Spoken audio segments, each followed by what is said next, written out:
Jom mulakan dengan angka sebenar. Malaysia ada kira-kira 2 juta pekerja asing berdaftar secara rasmi. Tak rasmi, dianggarkan tambah 1 juta lagi. Total 3 juta dalam populasi 33 juta. Itu hampir 10% penduduk negara kita adalah pekerja asing.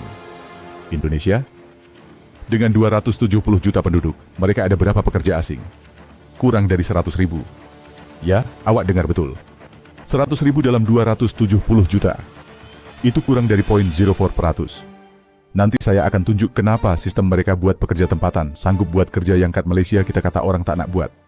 Tapi first, kita perlu faham konteks. Malaysia bergantung pada pekerja asing, terutamanya dari Bangladesh, Nepal, Indonesia, Myanmar, untuk 3 sektor utama, pembinaan, perkhidmatan, dan pertanian. Awak pergi mana-mana construction site kat KL, confirm majority Bangladesh atau Nepal, restoran kitchen, Myanmar atau Indonesia, ladang kelapa sawit, Indonesia. Kita normalize yang kerja-kerja ini hanya untuk pekerja asing. Indonesia tak normalize benda tu. Kenapa? First sekali, upah minimum mereka lebih rendah, tapi purchasing power adjusted. Upah minimum Jakarta sekarang Rp4.800.000 sebulan, kira-kira Rp1.340. Kedengaran rendah kan? Tapi cost of living mereka pun lebih rendah. Sewa bilik simpel kat Jakarta Rp1.000.000, Rp280. Makan sehari Rp10.000 kali 3, Rp90.000 sebulan, Rp25. Transport Rp1.000.000, Rp280. Total basic living cost sekitar Rp2.000.000, Rp560. Tinggal Rp2.800.000, Rp780 untuk saving dan lain-lain. Mereka boleh survive dan save dengan kerja tempatan. Kat Malaysia, upah minimum Rp1.500. Tapi sewa bilik kat KL minimum Rp400. Makan sehari Rp15 kali 30, Rp450. Transport Rp200, total Rp1.050. Tinggal Rp450 untuk simpan dan emergency. Kurang dari Indonesia in relative terms. Jadi rakyat Malaysia lebih memilih. Mereka pilih kerja yang bayar lebih atau selesa. Rakyat Indonesia tak ada luxury itu sangat, jadi mereka buat apa aja kerja ada. Kedua, enforcement immigration. Indonesia strict gila dengan visa kerja asing. Nak bawa masuk pekerja asing, kena proof betul-betul tak ada warga negara Indonesia yang layak buat kerja tuh. Proses approval ketat, kena tunjuk job posting lokal dulu minimum 3 bulan, kena tunjuk qualification requirement spesifik, lepas tu baru boleh apply work permit, dan permit tu expensive. Kos bawa masuk seorang pekerja asing ke Indonesia boleh cecah $5.000 untuk processing, visa, kitas permit. Employer kena bayar levy tahunan $1.200 per worker. Mahal. Jadi company think twice. Malaysia, proses lagi mudah. Levy pekerja asing berkisar Rp400 hingga Rp600 setahun depending on sektor. Murah. Application proses walaupun ada birokrasi, masih lebih senang dari Indonesia. Jadi, employer prefer bawa pekerja asing sebab murah, tak ada komplain, boleh kontrol lebih. Ini buat rakyat tempatan tersisih. Ketiga, culture kerja. Kat Indonesia, stigma kerja manual tak seteruk Malaysia. Awak tengok graduan University Indonesia, ramai yang sanggup kerja sebagai barista, rider delivery, retail staff, sambil cari kerja better. Tak ada mindset kerja tu rendah sangat sampai tak boleh sentuh. Kat Malaysia, graduan ramai yang prefer tunggu kerja office jer, reject kerja yang mereka anggap beneath them. Jadi gap tu diisi pekerja asing. Yogyakarta, specifically interesting case. Bandar ni, ekonomi driven by tourism, education, dan agriculture. Hotel, restoran, tour operator semua guna staf tempatan. Kenapa? Sebab supply rakyat Indonesia yang cari kerja memang tinggi, dan employers tak ada insentif bawa pekerja asing sebab kos tak berbaloi. Bayar local minimum wage lagi senang dari urus permit pekerja asing yang mahal dan rumit. Construction sektor pun sama.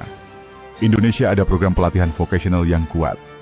SMK, Sekolah Menengah Kejuruan, train students dalam skill spesifik macam carpentry, welding, masonry, electrical work. Graduan SMK ini terus dapat kerja construction dengan skill siap. Supply skilled labor tinggi, tak ada perlu import dari luar. Malaysia kita ada vocational school juga, tapi enrollment rendah sebab social stigma. Parents nak anak masuk university, bukan vocational. Hasil? Shortage skilled labor, kena import. Agriculture pun beza drastik. Ladang kelapa sawit Malaysia employ ramai pekerja Indonesia sebab kerja berat dalam hutan Malaysian tak nak. Tapi kat Indonesia sendiri, ladang sawit mereka guna siapa? Local villages. Kenapa mereka sanggup? Sebab tak ada alternatif job dalam radius tu. Kalau awak duduk kampung dalam Sumatera, pilihan kerja terhad. Kerja ladang sawit bayar oke untuk standar sana, jadi mereka buat. Kat Malaysia, even orang kampung ada akses kerja lain. Kilang, kedai, so mereka reject kerja ladang. Gap diisi oleh pekerja asing. Sistem Indonesian juga protect local employment aggressively. Undang-undang tenaga kerja mereka require semua company prioritize hiring Indonesian dulu. Kalau company nak bawa expat atau pekerja asing for any position, kena tunjuk tak ada local candidate yang qualified dan kena pair foreign worker dengan local understudy yang akan eventually replace dia. Ini force knowledge transfer dan ensure local dapat skill up. Malaysia ada polisi serupa on paper, tapi enforcement lemah. Company boleh justify easily yang tak ada local nak buat kerja ni, lepas tu proceed bawa pekerja asing tanpa real effort train local. Jadi cycle berulang. Pekerja asing masuk, local tak dapat experience, next time claim lagi tak ada local qualified. Social integration pun factor. Kat Indonesia, pekerja asing yang ada mostly professional expats, bukan manual labor. Jadi tak ada visible foreign worker presence macam kat Malaysia. Awak jalan Jakarta, Yogyakarta, Bali tourist area pun staff semua lokal. Tak ada sense overwhelming foreign presence. Kat KL, certain areas awak tengok sekeliling, majority foreign face. Ini create psychological impact pada Malaysian yang rasa displaced kat negara sendiri. Sistem pendidikan Indonesia juga main role. Mereka ada dual track system yang channel students either ke academic path atau vocational path from early stage. Vocational track tak dianggap inferior. Malah, kerajaan promote heavily sebab tahu economic need. Graduate SMK dapat kerja straight, earning immediately. Graduate university compete for limited white-collar job. Social acceptance kedua-dua path lebih balanced. Kat Malaysia, vocation masih second class dalam mindset masyarakat. Demografik pun faktor. Indonesia muda. Median age 29 tahun. Population young, energetic, willing to work. Supply labor naturally tinggi. Malaysia median age 30 tahun, trending older. Birth rate kita turun. Labor supply tightening. Tapi instead of upskilling local atau improve worker retention, kita shortcut dengan import pekerja asing. Wages pun play role. Walaupun minimum wage Indonesia nampak rendah dalam ringgit, dalam konteks lokal ekonomi mereka, ia livable. Rakyat Indonesia tak compare dengan gaji luar negara, sebab majority tak ada akses atau info. Mereka compare dengan peers dalam negara. Kalau minimum wage Jakarta cukup untuk survive dan sikit saving, oke dah. Malaysian pula constantly exposed to Singapore wages, Brunei wages, oil and gas sector wages yang tinggi. Jadi, expectation melambung. Reject kerja bayar minimum sebab rasa tak cukup, walaupun technically cukup kalau adjust lifestyle. Indonesia juga benefit dari decentralization. Jakarta mahal, tapi rakyat boleh cari kerja kat kota lain yang cheaper. Surabaya, Bandung, Medan, Yogyakarta, semua ada economic activity. Tak ada over concentration kat satu tempat. Malaysia, kebanyakan economic activity concentrate KL, Selangor, Penang, Johor. Orang kampung kena migrate sini untuk cari kerja, tapi cost of living sini tinggi. Jadi reject certain jobs. Indonesian kampung folk boleh kerja locally lebih banyak option. Government incentive pun beza. Indonesia ada program kartu prakerja, government funded upskilling program untuk unemployed atau underemployed rakyat. Free training dalam various skills, dapat allowance pula masa training. Ini encourage rakyat upgrade diri dan fill job gaps. Malaysia ada HRDF dan program kerajaan juga, tapi participation rate rendah, awareness kurang, birokrasi banyak. Foreign worker dependency Malaysia dah jadi crutch. Employers tak invest dalam training lokal sebab pekerja asing cheaper dan readily available. Government tak enforce strictly sebab takut industri complain shortage labor crash productivity. Workers reject certain jobs sebab tahu ada pekerja asing akan buat. Jadi semua stuck dalam cycle. Indonesia break cycle tu dengan make foreign labor so expensive dan difficult yang employer terpaksa invest in local workforce. Security pun consideration. Indonesia pernah ada isu dengan terorisme, separatism, jadi mereka extra cautious siapa masuk negara. Foreign worker yang banyak bermakna harder to monitor. Malaysia relatively peaceful, jadi kita lax. Tapi lax tu buat kita tak ada strong imperative untuk control foreign worker inflow strictly. Budaya komplain pun beza. Malaysian suka komplain, kerja ni susah, panas, kotor, berbahaya. Indonesian komplain juga, tapi still buat sebab necessity. Mereka tak ada safety net kuat macam kita. Malaysia ada BR1M, bantuan kerajaan, subsidi, easier to survive without formal job. Indonesia support system kurang, jadi kerja apapun kena buat. Interestingly, Indonesian yang kerja kat Malaysia pun reflect this. Mereka sanggup buat kerja yang rakyat Indonesia sendiri buat kat negara sendiri, tapi kat Malaysia dapat bayaran 3 kali ganda. Win-win untuk mereka. Tapi untuk Malaysia, kita create dependency yang bahaya long term. Kalau source country tiba-tiba ban ekspor labor macam Indonesia pernah consider, industri kita collapse.